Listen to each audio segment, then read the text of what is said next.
বনানীতে একটি সীসা লাউঞ্জে আপনার সীসা এবং মাদকের টাকার ভাগাভাগিকে কেন্দ্র করে একটি হত্যা হয়েছে। ইতিমধ্যে বেশ কয়েকটি সীসা লাউঞ্জে অভিযান পরিচালিত হয়েছে, কিন্তু যেই সব বড় বড় স্পটগুলি রয়েছে সীসা লাউঞ্জের, যেমন বনানী গুলশানের, কোনো এক অদৃশ্য শক্তির ইশারায় এইসব সীসা লাউঞ্জ বন্ধ করা হচ্ছে না। ঢাকা শহরে অনুমোদনবিহীন অনেক সীসা লাউঞ্জ রয়েছে, যেগুলির কোনো ট্রেড লাইসেন্স নাই, মাদকদ্রব্য নিয়ন্ত্রণ অধিদপ্তরের কোনো অনুমোদন নাই। সীসাকে মাদকের শ্রেণীভুক্ত করা হয়েছে 2018 সালের মাদকদ্রব্য আইনে। বিভিন্ন সময়ে আমরা পত্রপত্রিকায় দেখেছি সীসা লাউঞ্জ এবং সীসা বার থেকে কিশোর গ্যাং সহ বিভিন্ন ধরনের অপরাধমূলক কর্মকাণ্ড পরিচালিত হয়। সীসার আড়ালে তারা বিভিন্ন ধরনের ইয়াবা, গাঁজা, কোকেন সহ বিভিন্ন ধরনের মাদক তারা মিশ্রিত করে যুব সমাজের মধ্যে ছড়িয়ে দেয়। তারা সীসা বিক্রির নামে এসব মাদকদ্রব্য ক্রয় বিক্রয় করে।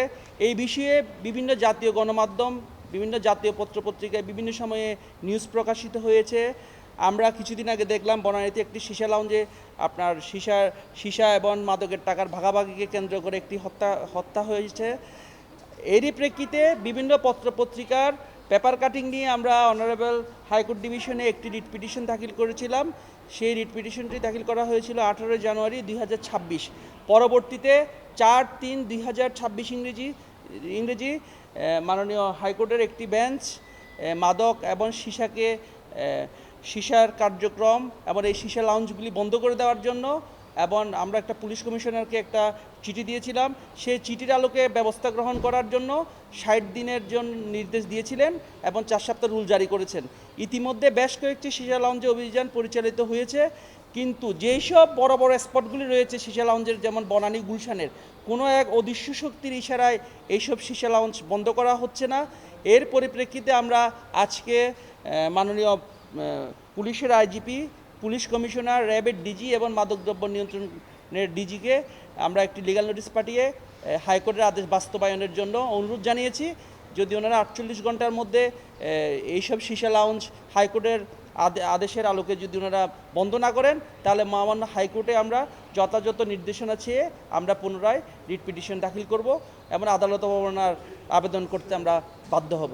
এবং আরও একটি উল্লেখযোগ্য যে ঢাকা 17 হলো আমাদের মাননীয় প্রধানমন্ত্রী জনাব তারেক রহমান সাহেবের এরিয়া। উনি ক্ষমতা গ্রহণের পরে উনি বলেছিলেন উনি মাদকের বিরুদ্ধে জিরো টলারেন্স নীতি ঘোষণা করেছেন, কিন্তু উনার আসনেই প্রায় 20টার অধিক সীসা লাউঞ্জ পরিচালিত হচ্ছে। পুলিশ ধরে না, পুলিশ অভিযানের আগে পুলিশ খবর দিয়ে দেয় আমরা আসছি, আপনারা জিনিসপত্র সরাই ফেলেন।